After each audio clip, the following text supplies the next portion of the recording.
Biko, Father on, we're a little late, so kaina abu while we wait.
lateness, enwe Father Nyo Obia Kaoka.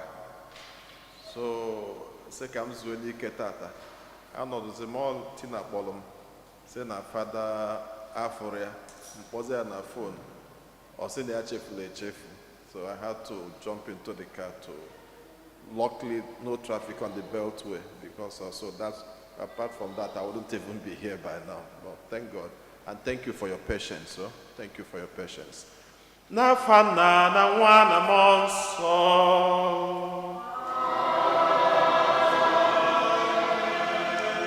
Ka ngọzi nke Onyenwe anyị Jesu Kristi na ịhụnanya nke Chukwu na ịdịkọ n'otu nke Mmụọ Nsọ na-enye dịrị unu niile.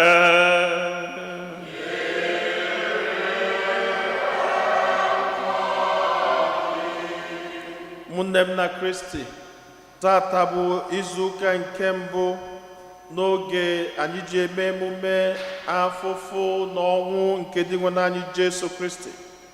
Anyị na-ekele Chineke onye fụrụ anyị n'anya maka ihe ọma niile nke ọ na-eme na ndụ anyị, maka odudu odula anyị n'izuụka gara aga, abalị niile na n'afọ niile, wee dubata anyị n'izuụka ọfụ, ụbọchị ọfụ, n'afọ ọfụ nke Lenti n'ụwa.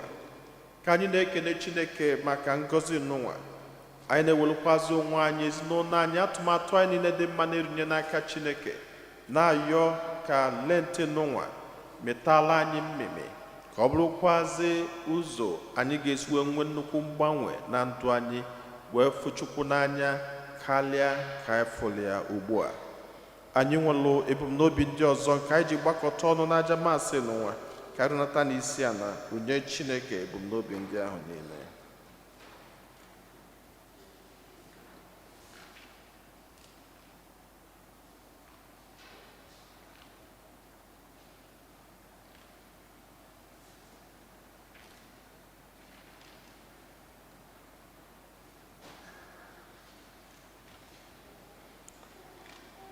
Ụmụnna, ka anyị kwado onwe anyị nke ọma maka nnukwu eme nke Yukarịstịa n'ụwa site n'ikwupụta njọ anyị.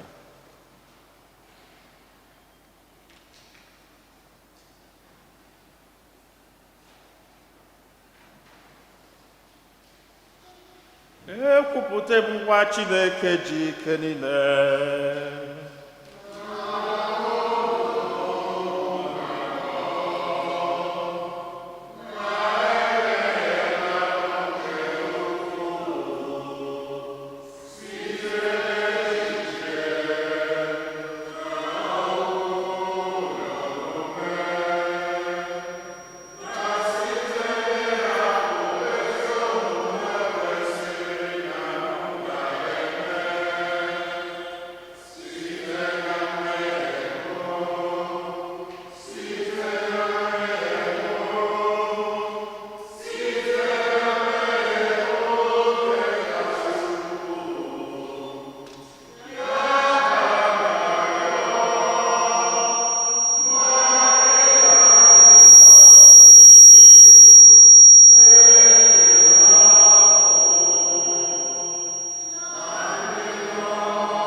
Ka Chineke ji ike niile mere anyị ebere, gbaghara anyị njọ anyị, duru anyị na ndụ ebebe.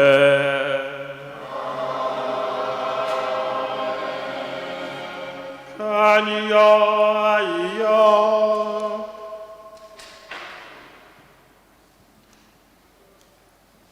Chineke nna ji ike niile, biko mee ka emume nke oge ncheta ahụ Kristi anyị na-eme kwa afọ nyere anyị aka ịghọtawanye ihe omimi Kristi, ka anyị site na ibi ndụ dị asọ na-abawanye na amara gị.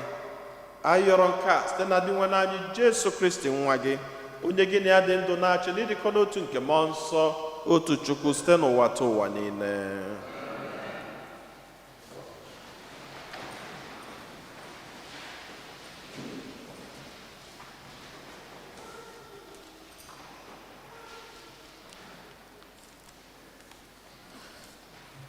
Ihe ọgụgụ ewetara n'akwụkwọ Jenesis. Onye nwe anyị Chineke kọrọ ubi a gbara ogige n'Iden nke dị n'ọwụwa anyanwụ. O wee tinye mmadụ ahụ ọ kpụrụ n'ebe ahụ. Onye nwe anyị Chineke mere ka ụdị osisi ọbụla si n'ala pulite, ma nke mara mma ile anya, ma nke mara mma oriri. Abịakwa nwee osisi nke ndụ na osisi nke ịma ihe dị mma na ihe dị njọ n'etiti ubi ahụ a gbara ogige. Abịa n'anụ ọhịa niile Chineke kere, agwọ bụ nke ghọkarịrị ha niile n'aghụghọ. Ọ bịara jụọ nwaanyị ahụ sị, ọ bụ eziokwu na Chineke sịrị unu atakwala mkpụrụ osisi ọbụla dị n'ubi a gbara ogige?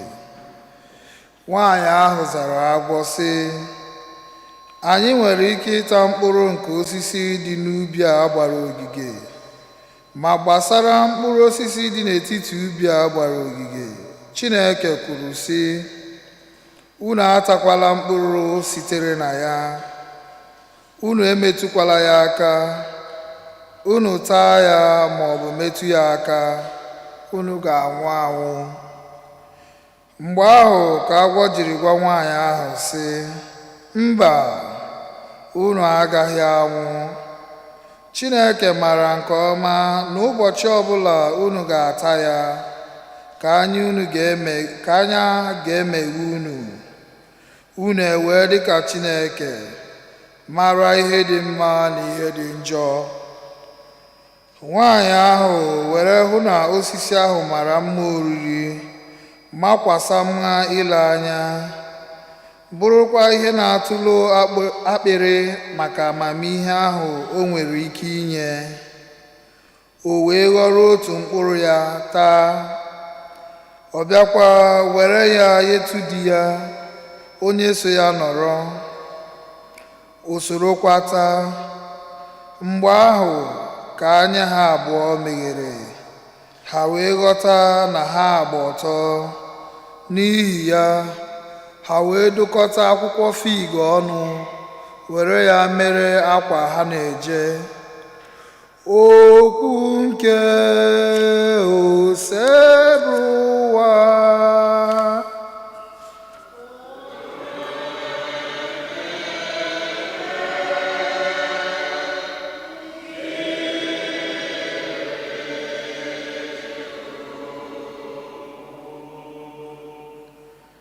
Biko Onyenwe anyị, meere anyị ebere n'ihi na anyị emeela njọ. Biko Onyenwe anyị, meere anyị ebere n'ihi na anyị emeela njọ. Chineke m, were obiọma gị meere m ebere. Were obi ebere gị hichapụ njọ m niile. Biko sachapụ m mmehie, ghụchaa m njọ m. Biko Onyenwe anyị, meere anyị ebere n'ihi na anyị emeela njọ. N'ezie, amara m mmehie m, njọ m niile guzoro m n'ihu mgbe dum. Emehiela m gị, sọ gị ka m mehiere. Emeela m ihe rụrụ arụ n'ihu gị. Biko Onyenwe anyị, meere anyị ebere n'ihi na anyị emeela njọ. Chineke m, kenye m obi dị ọcha, tinye mmụọ kwudosiri ike n'ime m. Achụpụkwala m n'ihu gị, anapụkwala m mmụọ gị dị asọ. Biko Onyenwe anyị, meere anyị ebere n'ihi na anyị emeela njọ. Nyekwa m aṅụrị nke enyemaka gị. Were mmụọ nke obi na-anụ ọkụ kwalite m. Onye nwe m, meghee egbugbere ọnụ m, ka ọnụ m wee kwusaa otito gị. Biko Onyenwe anyị, meere anyị ebere n'ihi na anyị emeela njọ.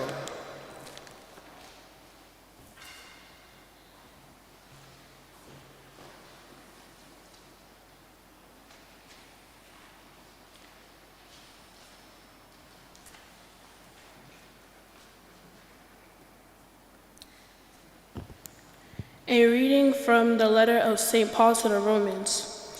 Brothers and sisters, through one man sin entered the world, and through sin death, and thus death came to all men. Inasmuch as all sinned, for up to the time of the law, sin was in the world. Though sin is not accounted when there is no law, but death reigned from Adam to Moses, even over those who did not sin, after the pattern of the trespass of Adam, who is the type of the one who was to come. But the gift is not like the transgression. For if by the transgression of the one the many died, how much more did the grace of God and the gracious gift of the one man Jesus Christ overflow for the many? And the gift is not like the result of the one who sinned. For after one sin there was the judgment that brought condemnation. But the gift, after many transgressions, brought acquittal. For if by the transgression of the one death came to reign through that one, how much more will those who receive the abundance of grace and of the gift of justification come to reign in life through the one Jesus Christ? In conclusion, just as through one transgression condemnation came upon all, so through one righteous act acquittal and life came to all. For just as though the disobedience of the one man the many were made sinners, so through the obedience of the one the many will be made righteous. The word of the Lord.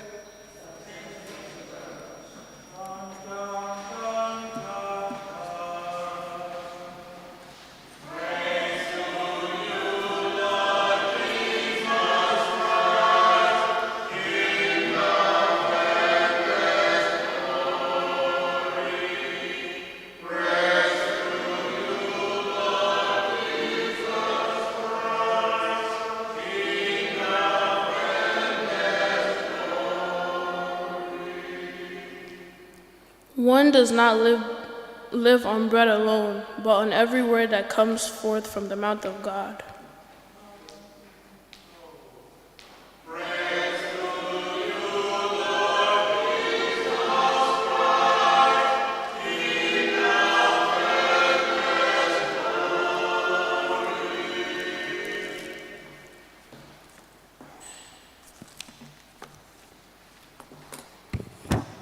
Onye nwe anyị nọnyelu nọ.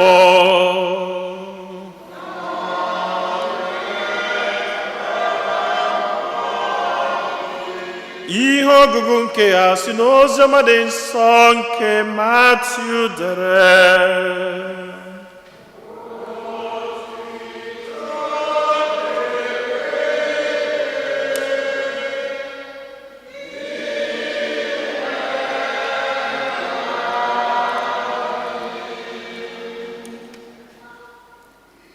N'oge ahụ, mmụọ nsọ were duru Jesu baa n'ọzara ka ekwensu nwaa ya.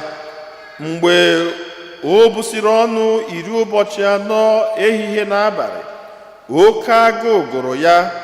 Onye ọnwụnwa ahụ wee bịakwute ya sị, ọ bụrụ na ị bụ nwa Chineke n'eziokwu, gwa nkume ndị a ka ha ghọọ ogbe achịcha.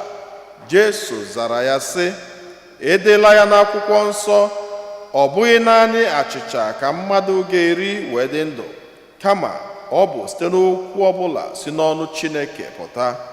Mgbe ahụ ekwensu wee kpọrọ ya baa obodo nsọ, o wee guzobe ya n'akụkụ dị elu nke ụlọ nsọ sị ya, ọ bụrụ na ị bụ nwa Chineke n'eziokwu, si ebe a wụda n'ala, n'ihi na edela ya n'akwụkwọ nsọ sị, ọ ga-enye ndị mmụọ ozi ya iwu maka gị, ka ha kuru gị n'aka, ka ị ghara ịkpọbi ụkwụ gị na nkume.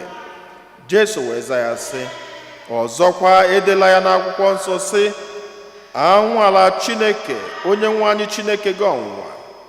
Ekwensu wee kpọrọ Jesu rigoro n'otu ugwu dị oke elu. O wee gosi Jesu alaeze ya nke ụwa na ebube ha, wee gwa Jesu sị, aga m enye gị ihe ndị a niile ma ọ bụrụ na ị daa n'ala kpọrọ m isi ala. Mgbe ahụ ka Jesu wee bara ekwensu mba sị, ekwensu ngwapụa, n'ihi na edela ya n'akwụkwọ nsọ sị, onye nwe anyị Chineke gị ka ị ga-akpọrọ isi ala, ọ bụkwa naanị ya ka ị ga-efe. Mgbe ahụ ka ekwensu ji hapụ ya, ndị mmụọ ozi wee bịa jere ya ozi. Oziọma nke Osebruwa.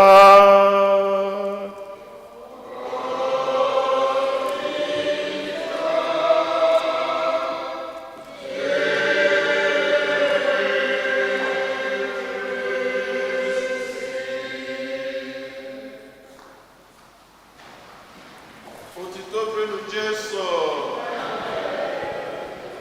onye jisi ike,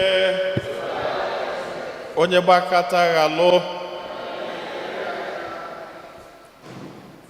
Kezi Adanna. Oh, okay. What happened? You didn't do Igbo today. Oh, this no. Okay. Oh, okay. Okay. Okay.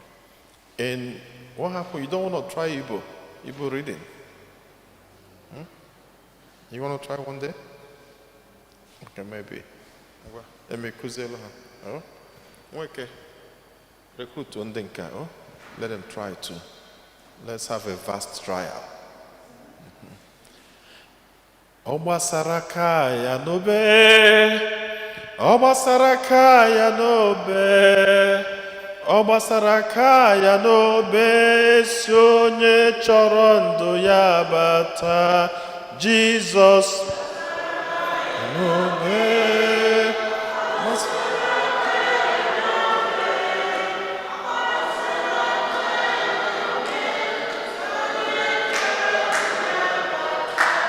Jesus basarakaya nobe, oh basarakaya nobe, oh basarakaya nobe, sonye chorondo ya bata, Jesus.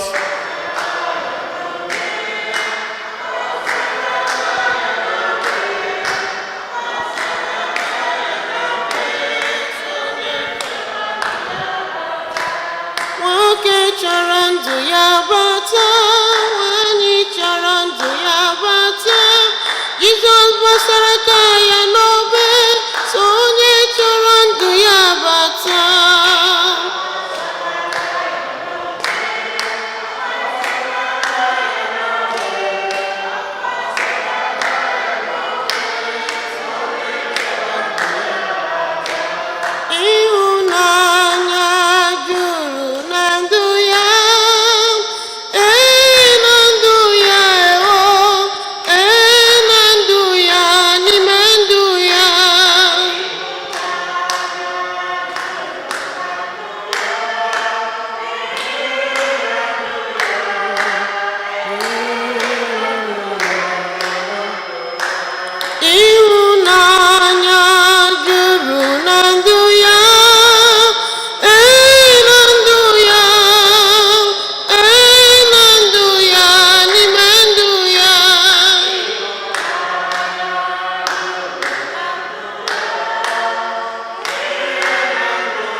Ijikerewo isoro onye nwụrụ n'obe.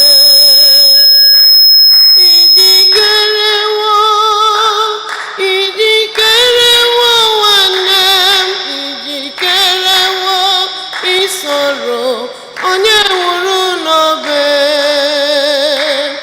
Akwa bara ya n'ọbọgwụ, n'ụba mara ya n'akụkụ. Asaburu ya n'ọbọgwụ, n'ụba mara ya n'akụkụ. Kerewo isoro onye nwụrụ n'obe. Ijikerewo nwanne m, ijikerewo isoro onye nwụrụ n'obe.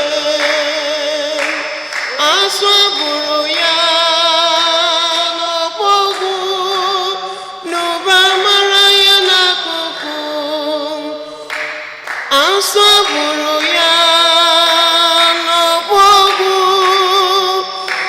n'ụba mara ya n'akụkụ. Amen. Amen. Last Wednesday, ka anyị mere nnukwu mmemme a na-akpọ Ash Wednesday. Ọ bụ nnukwu mmemme nụnwa na-edubata anyị na oge dị asọ nke ụka, oge anyị na-eso di nwanne anyị Jesu Kristi eme njem, oge di nwanne anyị Jesu Kristi na-alụtụla anyị aka n'ije obe. Anyị na-anya n'ihe ọgụgụ niile agụ na anya bụ Wednesday egosi anyị uru ekpele dị, uru ibu ọnụ na uru inyelu mmadụ ibe anyị aka. Ankere ihe taa na-egosi igosi ịfụnanya n'ebe Chineke nọ na igosikwazi ịfụnanya n'ebe mmadụ ibe gị nọ. Ọkwụnya anọkwụnya ha bụ Christianity, loving your God beyond everything and loving your neighbor as yourself. Nkuzi ha eto ọnụnwa. Then tata ka anyị banyelu the first Sunday. Anyị ga-agagide ije n'ụwa until anyị elute na it should be the second or the second of April, or not even the second, until anyị abanye Holy Week. Then from Holy Week anyị abanye Triduum, the holiest 3 days in the life of the church.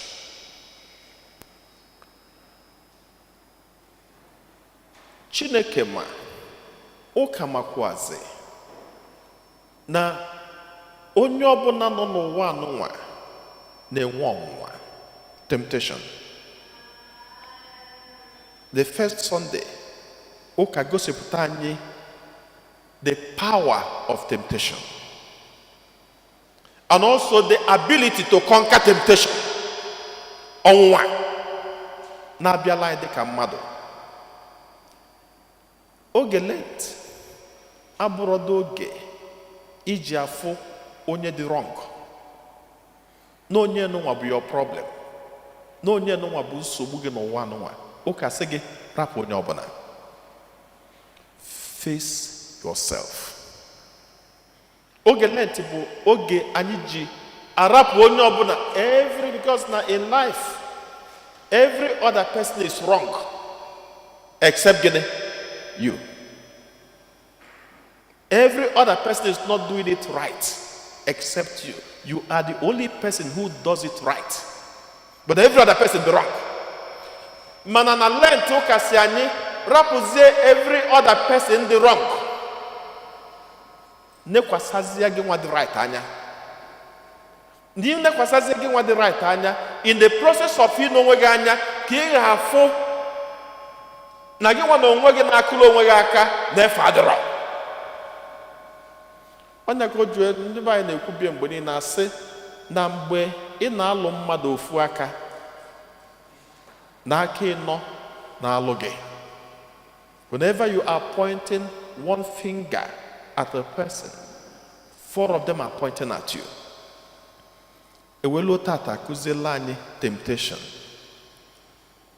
gosi anyị that our first parents, Adam and Eve, were loved by God.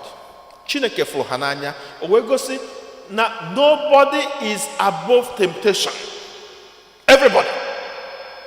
But the question is, when temptation comes, how are you able to deal with it? Adam and Eve, akwụkwọ nsọ si anyị that the Spirit of God hovers around the garden. Na Chineke na-abịa bịakwute ha na Chineke na-anọlị. Chineke nekata Adam anya sị, ọ dịrọkwụnụ mma ka m rapụ nwoke a ka ọ na-agalị sọsịa, ka m kenye ya onye ga-enyere ya aka. Onye Eve, ha na-abụ na-anọlị.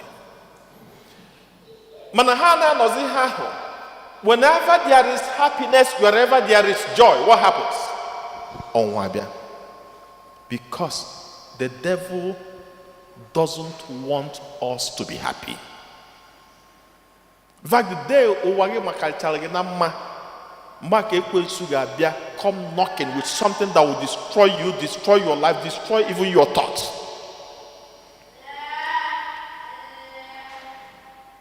The devil knows our weak point. Kedu ihe ị ga-eji wee mee ya? Mbọsị ọbụla isi onwe gị, I will pray today.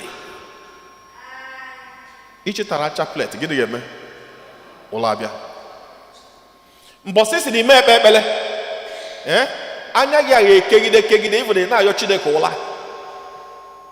Mana ime ra mistake say, okay, for tata, I want to devote this day to God. Ichitara chaplet. Ekene marry Jupiter grass so sebo anoyno. Give me faith better the third one will happen. Because the devil wants to disconnect you from who you are. It's okay, try. Anyway, sometimes you may not even eat in the morning. You chef one liberoni. Epo. Jabi hine jana wugari all over the place. Are you fine?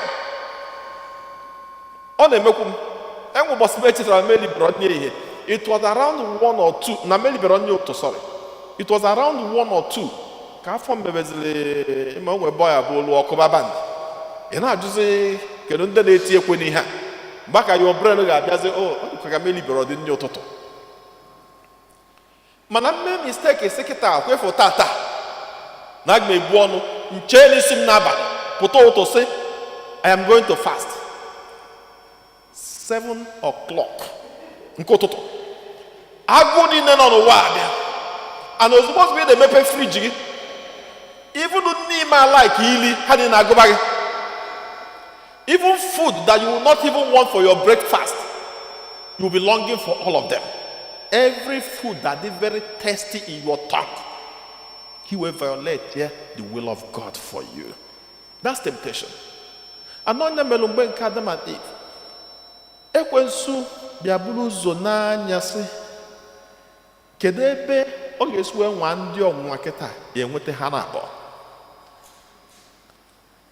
Ọbịa n'anya fụ na nwaanyị nwee ofu gold na ọ ga-achọ ise ka o wee nwee ike maachị akwa ya. Then o nweta ise, ọ chọọ wristwatch 5 ọzọ ka o wee maachị ya gold ise.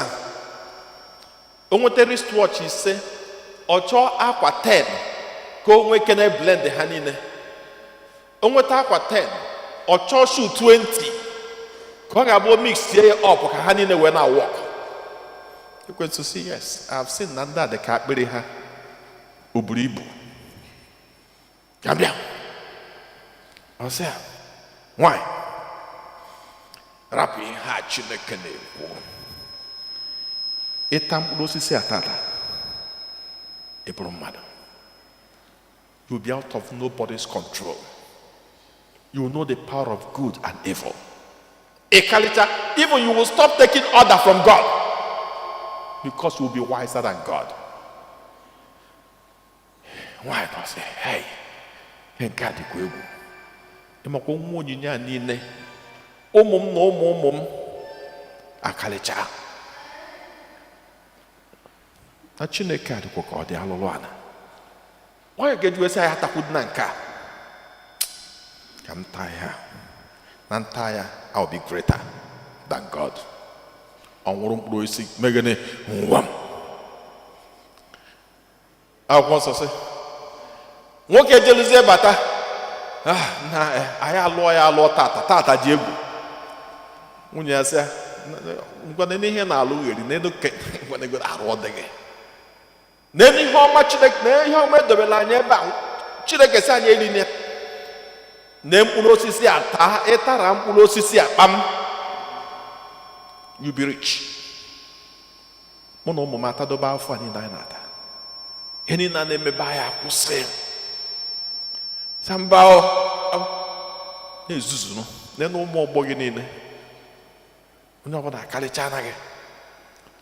Because now the devil knows that the weakness of the man. Can people go?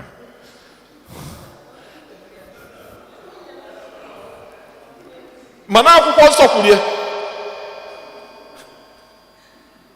And in the Bible, it is true. The strongest man that has ever been created by God, Samson.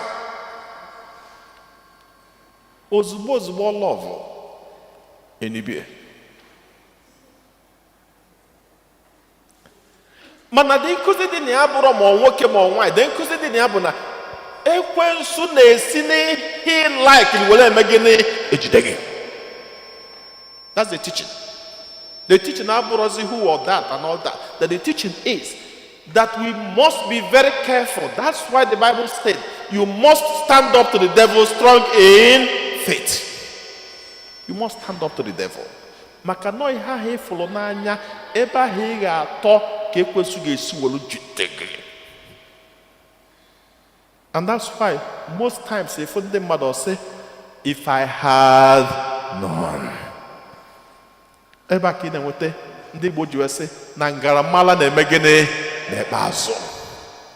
It comes last. Adam, remember, they eat with God. The spirit hovers around them. Mana ịbanye n'oziọma ịfụkwa the same ekwensu because the devil is a liar and never rests. Enwere onye kalile ekwensu ma fada o ma pope o ma ọnụnwa. And onye mere onye ọbụla ji eme gịnị eke nkwụcha. That's why onye ọbụla ji eghe oghe. And that Jesus just like the masterpiece of how to fight the devil. And if you don't follow that masterpiece, you will always fall prey to the pranks of the evil one. You know, almost and always. The first one, ekwensu fo na agogo ya Jesu agoya. 40 days, 40 nights, hungry. I don't come to have before. Ask him, Obulu gị ka agụụ na-agụ ibu n'ọnụ rinne ebute akwa agụ dobere gị bute sị gị oke n'ịta akị Awụsa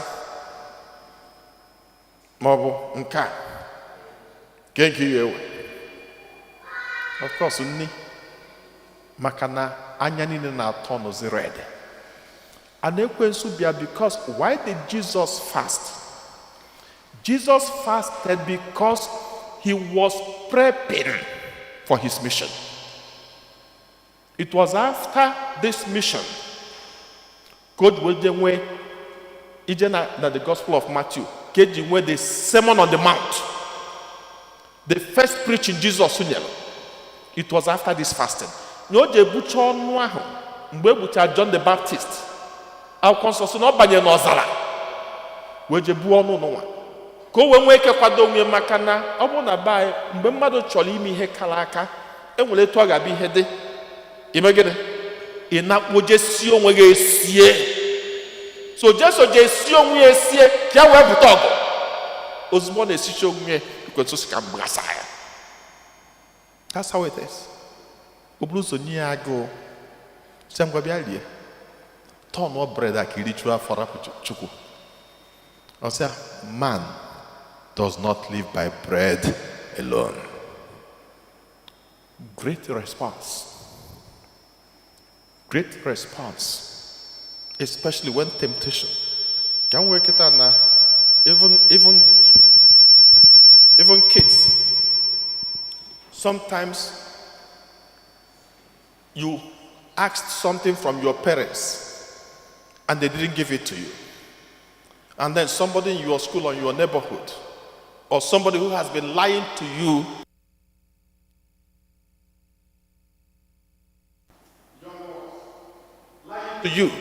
oh baby, I love you so much, you are the best thing that has ever happened to me. Is a lie. That's the devil talking. And then because he knows that sometimes your parents don't provide enough for you. He went and stole from his own parents and then give to you. And why is he giving to you? To show you how much he loves and cares for you. Does he really care for you? It's a lie. But he wants to lure you for some evil.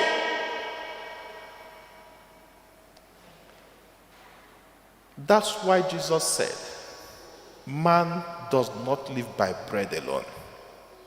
But in this case, I said, if for some reason that person gives it to you and you take it home, and then you begin to fantasize, because Jesus did not give the devil a chance. He responded immediately to the devil. But in this one, if you take it home and you start fantasizing, you start imagining those words. Probably this guy loves me so much. Probably if he doesn't love me, he cannot give me all these gifts. Probably. By the time you finish probably, your mind will start changing. Your thought will start changing. That's why Jesus did not give the devil his opportunity. Jesus responded immediately to stop the pranks of the devil, because Jesus knew that the devil is lying. And he stopped it immediately. But if you take it home, by the time you finish probably, oh man, maybe I have to give this guy a chance. I have to give him a chance. And then you give him a chance, what happens? What happens? Then the chance and chance and chance and chance. Then the next is some enlarged stomach. That will be the next. Some enlarged stomach. And by the time the stomach is enlarged, what happens? Every bit of your career is gone. Every plan you have in your life is gone. Why? Because you didn't respond to the devil. You didn't give that response that Jesus gave today. And if you see every prank of the devil, Jesus gave a response. Man does not live by bread alone. It is only God that you worship. Then the last one, Jesus said to the devil, get out. Get behind me. I've tolerated you enough. And that's how you respond to every prank. Enough is enough. Get out. Get out from me. If you don't follow this Jesus response, and you say, let me give him or her a chance, your mind will tweak. Your thought will tweak. And you will make a hell of mistake. My dear brothers and sisters, the devil doesn't sleep. This first temptation, did the temptation of Jesus end? No. The devil will always wait for you. The devil will always continue to tempt you. Igbo Bible of me na abadata, the akwụkwọ nsọ sị na mgbe ekwensu pụrụ na ọ rapụrụ ya megene chelụkwa Jesus ọzọ. He waited for Jesus. He still waited. He had all the patience. The devil can be very patient with you. He waited. Kedu mgbe ọzọ bịa? At the foot of the cross. That's when the devil came again. When Jesus was about to save humanity, ekwensu bịa sị ya, afụfụ akarịa atazina sị ha na ikwu ọzọ na ikwe ihe niile ikuzi na ikuzorozi ogosie afọ dị na ọ ga-ata, the pain that follows the suffering. Jesu nene sị, nna ọ bụrụ na ọ ga-ekwu omume iwepụrụ m afụfụ adị m atazi, but let thy will be done. And it was after that word, let thy will be done, that he conquered the devil, the last one, and saved humanity. My dear brothers and sisters, we are all saddled with different temptations. People in our left or people in our right. People in our front or people in our back. They come with different pranks. They come with different thoughts. They come with different ideas.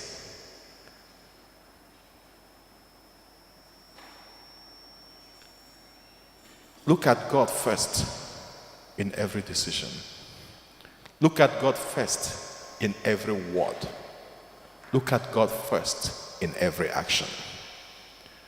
Don't let people, person, lure you into doing what you know is against the will of God for you.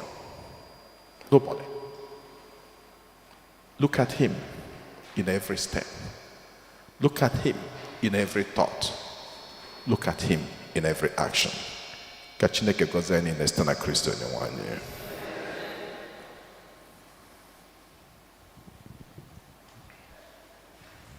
Ekwe m n'otu Chineke.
Onye si na nna na nwa pụta, onye a na-esekpụrụ na-etokọdo ya na nna na nwa, onye si na ndị amụma kwuo okwu, ekwe m n'otu nzukọ nsọ Katọlik na Apọstọlik, ekwupụta m otu baptizim nke mgbaghara njọ, ana m atụ anya mbilite n'ọnwụ ndị nwụrụ anwụ na ndụ ụwa ga-abịanụ. Amen. Ekpele nke ndị kwelụnụ mmadụ ịtọ ga-edu anyị na ekpele. Chineke efula anyị n'anya, ụmụodibo gị agbakọtago ọnụ n'obi gị n'ụbọchị tata iji wenye gị ofufe. Anyị na-ayọ ka iche ntị ma nụrụ anyị ya anyị.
ka anyị natazie isi a nara onye Chineke bụ n'obi ndị ọzọ niile.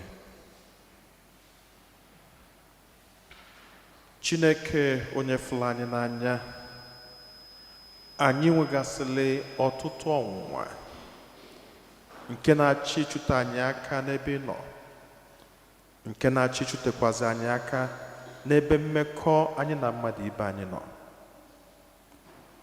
Anyị na-eweluzi ndị nọ n'afụfụ dị iche iche, ndị afụfụ bụrụ nnukwu ọnwụnwa nke na-eme ka ha jụọ onwe ha kedu ebe Chineke nọ.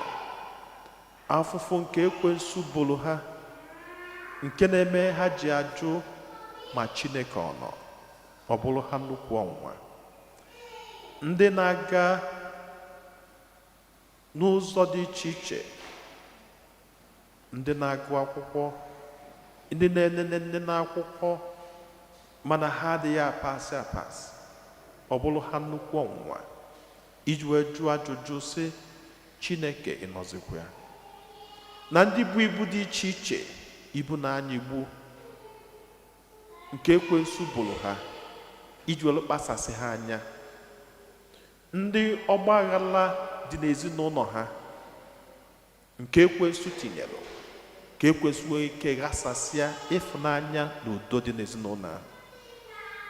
Ndị ọgbaghara dị n'etiti ha na ụmụnne ha, ha na nne na nna ha, ikwu na ibe.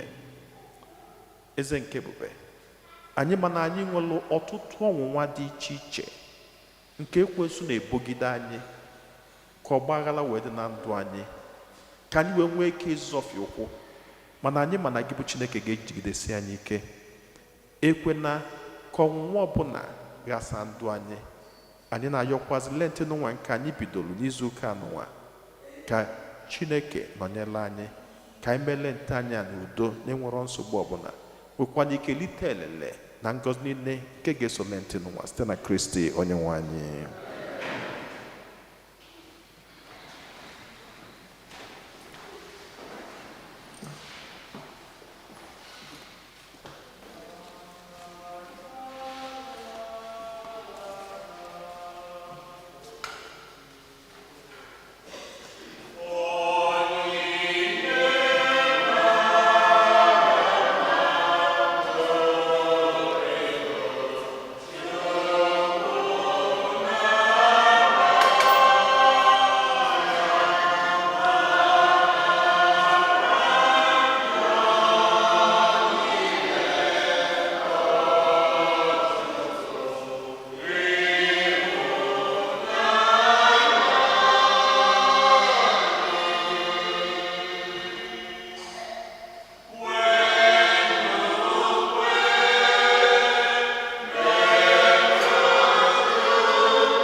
nara ụmụnna m ka aja mụ na unu na-achụ bụrụ ihe ga-asọ Chineke ji ike niile nara nụ.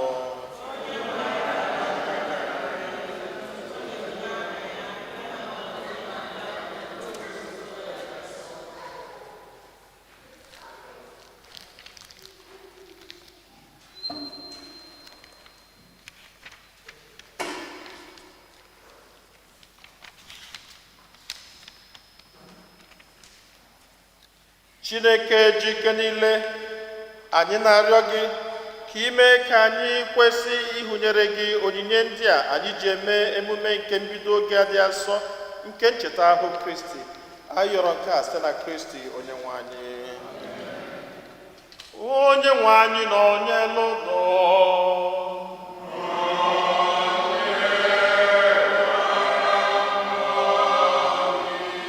Wenite n'obi ihe nọ.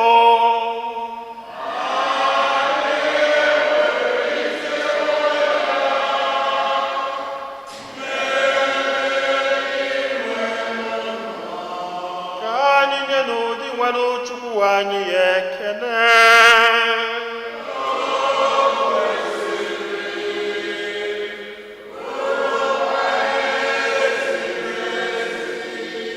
O kwesịrị ezi bụrụkwa ihe ziri ezi na-azọ ndụ na anyị ga-enye gị ekele oge niile na ebe niile. O nna dị nsọ, Chineke ji ike niile, onye ji ụwa tụ ụwa site na Kristi dị nwe n'anyị, n'ihi na ọ bụ gị nwatiri ndị nke gị iwu iji aṅụrị na obi dị ọcha were na-akwado afọ ọbụla maka emume nke Paska. Ọ bụ site n'itinye obi anyị n'ekpere n'ọrụ nke ịhụnanya na site n'isonye ugboro ugboro n'emume niile nke nzukọ ji edo anyị nsọ ka anyị ji jupụta na gracia nke ụmụ nke Chukwu. N'ihi nke a anyị na-eso igwe ndị mama niile nke eluigwe na-eto ebube gị oge niile n'ukwe na ekwe.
Nna anyị dị nsọ, ezie sọ gị na-edo ihe dum nsọ.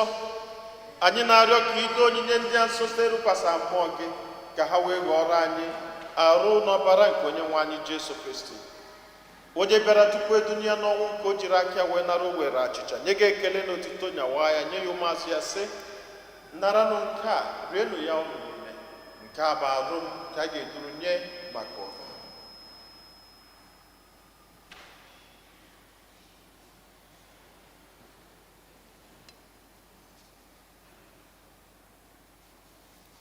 Otu akwa ka o siri mee mgbe ha richara nri anyasị, o buru iko mmanya nyekwa gị ekele na otito bunye ya ụmụazụ ya sị, naranụ nke a, ṅụọnụ ya ụnụ niile, nke a bụ iko nke ọbara m nke ọgbụgba ndụ ọhụrụ dị ebebe.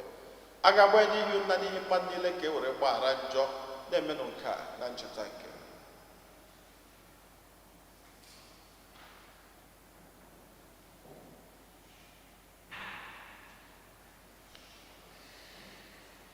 ka anyị kwupụtanụ n'ihe omimi nke okwukwe anyị na-eme ugbu a.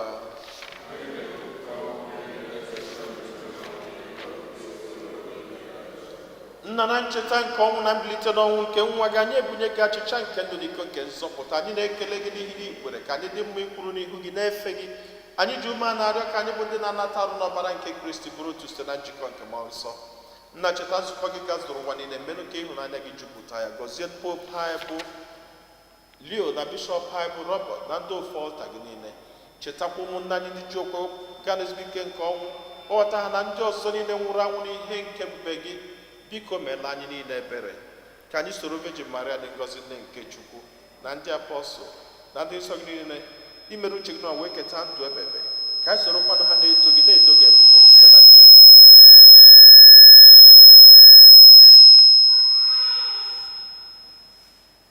Ihe niile kere eke na-eso ya bụ Kristi, na-esikwa n'ime ya na n'aka ya, na ịdịkọ n'otu nke mmụọ nsọ, na-enye gị bụ Chukwu nna ji ike niile nsọpụrụ na otito niile site n'ụwa ta ụwa niile.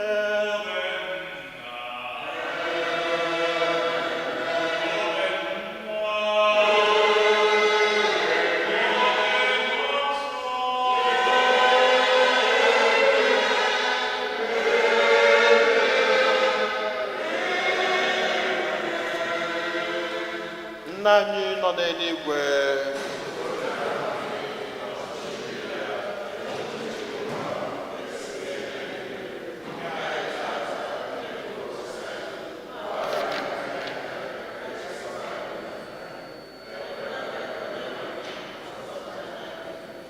zọpụta anyị na-arịọ gị ose bụrụ ụwa na-ajọ ihe niile, were ebere nye udo n'oge nke anyị site n'inye aka ebere gị, ka zọpụta anyị na njọ oge niile.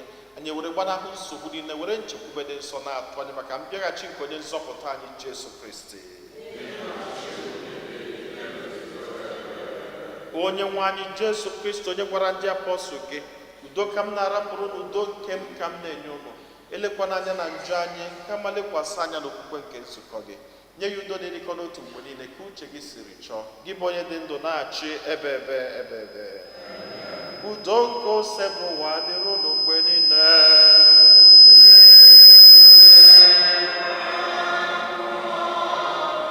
Nyerịta n'onwe unu wee kene nke udo.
Ndị nna Kristi, nenu nwa atụrụ nke Chukwu, nenu onye ahụ na-ekpochapụ njọ nke ụwa. anyị niile nwekwa onye isi ọma bụ ndị akpọ n'ori nke nwa atụrụ Chineke.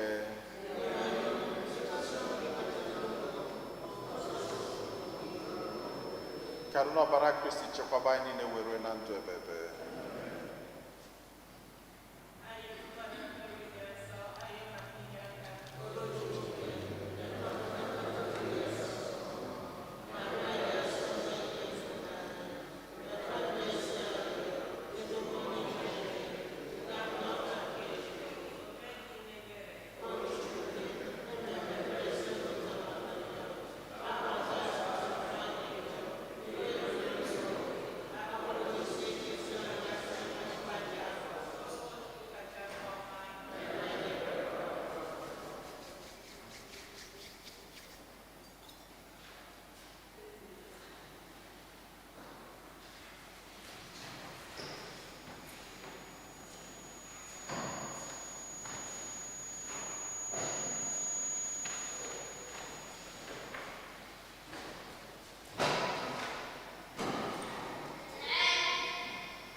Ka anyị yọọ ayịyọ.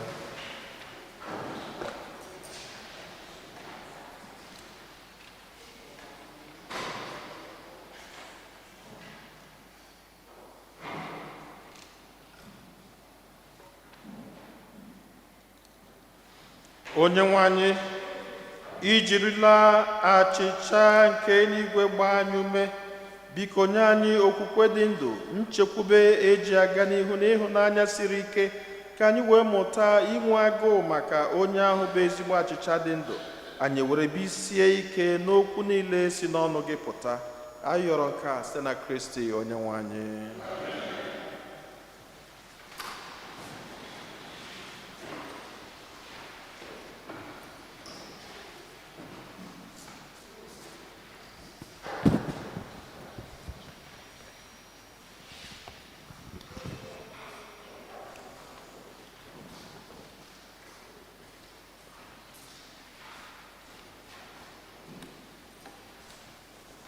Otodu Jesu, second collection.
Otodu Jesu, ihe awo announcement in the parish.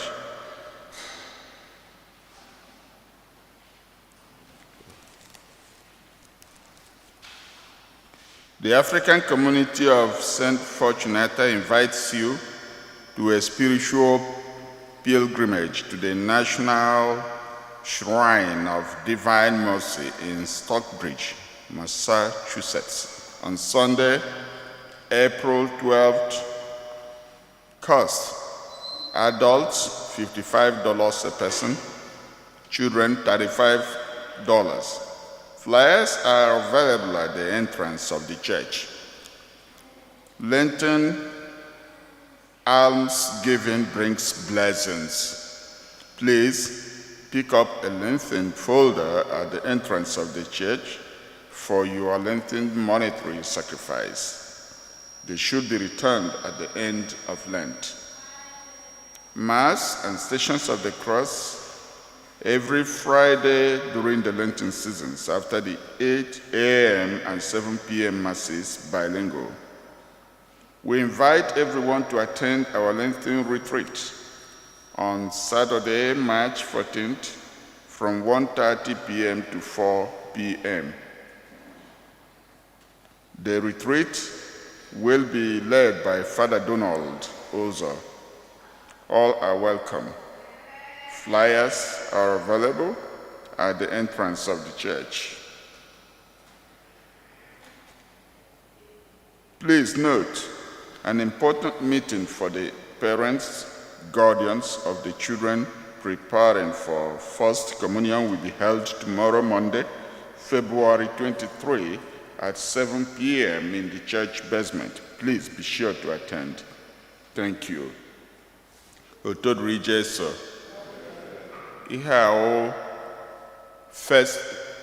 last Sunday of the month for our young children to come and receive their special blessings. Biko nyumore some here can have your new year as they come. Children, young people, please come out for your special blessing.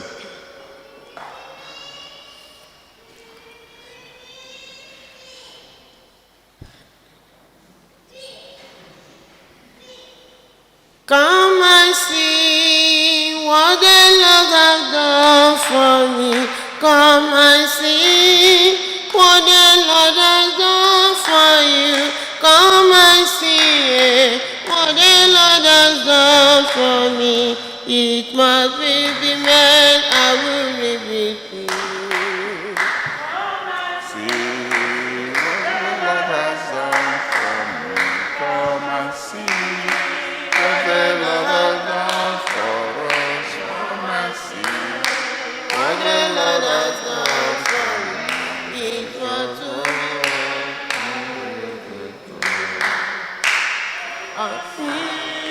What the Lord has done for me. come and see what the Lord has done. For me. Come and see what the Lord has done for me.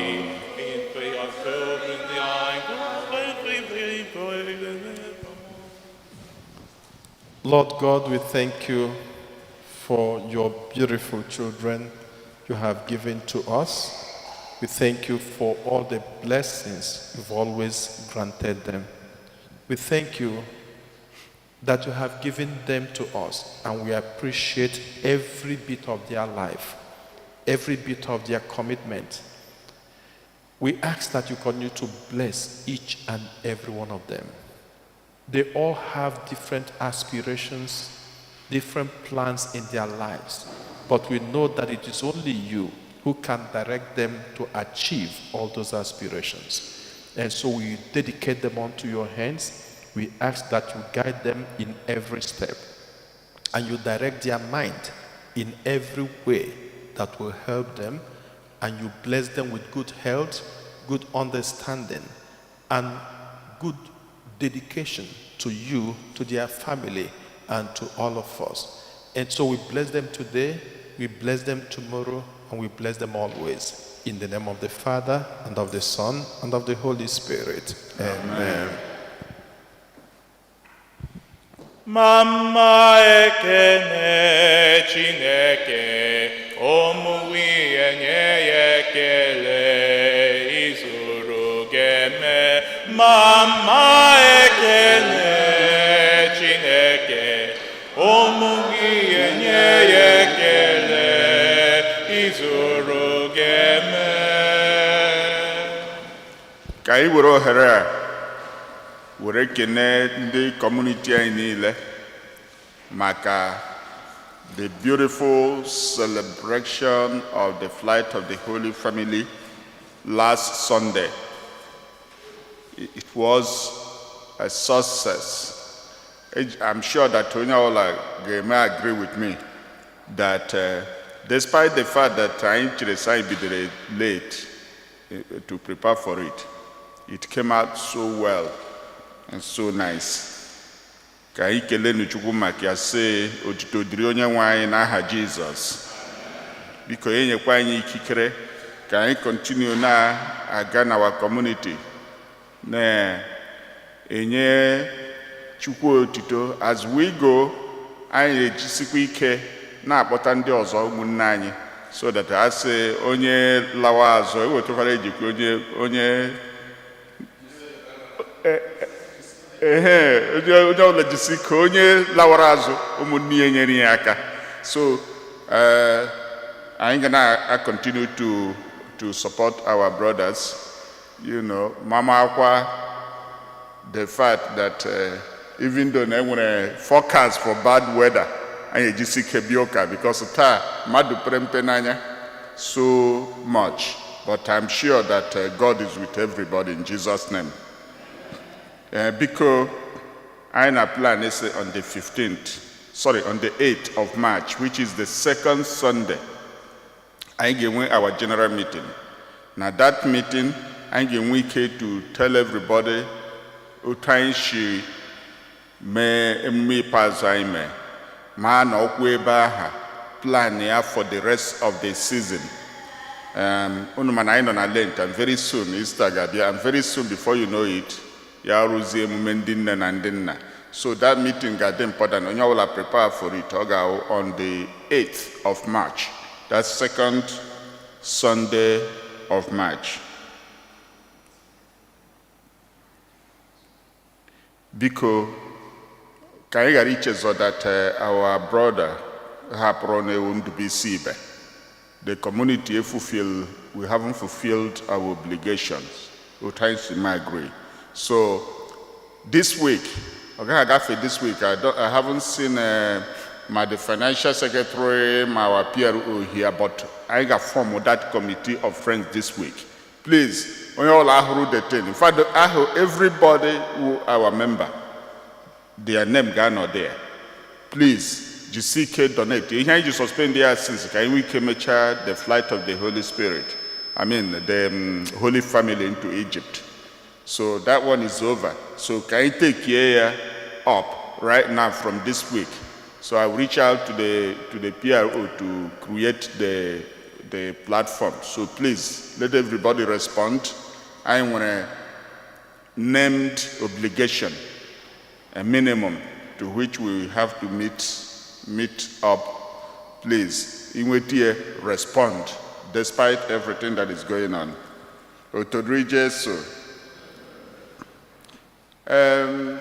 Lady Colleen Mills, honorable here earlier. Now, we didn't see her the last flight of the Holy Family. The lady, the Haitian lady, now joined the Buani, now most of our masses. And Onaha Emisi the flight, but she wasn't here last flight because the sister passed away 2 days before. So on a way that the funeral services go from Friday, this Friday, that's the 27th at 7 p.m. I must snap we had in a forum so that we follow the order of activities, including the address at Citadel Cathedral of Praise and Worship, 105 Barbie Street, Brooklyn. So Ebahakage made the viewing, the service, and the mass, and then the repast on Friday the 27th. Ochoka joined her. She has always been around for us. Some of masses now is that since they were through the 12 o'clock mass on a double before, so now she now joins the 9 o'clock mass. So that's why we have not been seeing her. So please, if she can see a few of us, a few of our faces, she will know that we still recognize her as somebody who supports us all the time. Are there any birthdays this week? May the blessings of the Lord be upon you. We bless you in the name of the Lord. May the blessings of the Lord be upon you.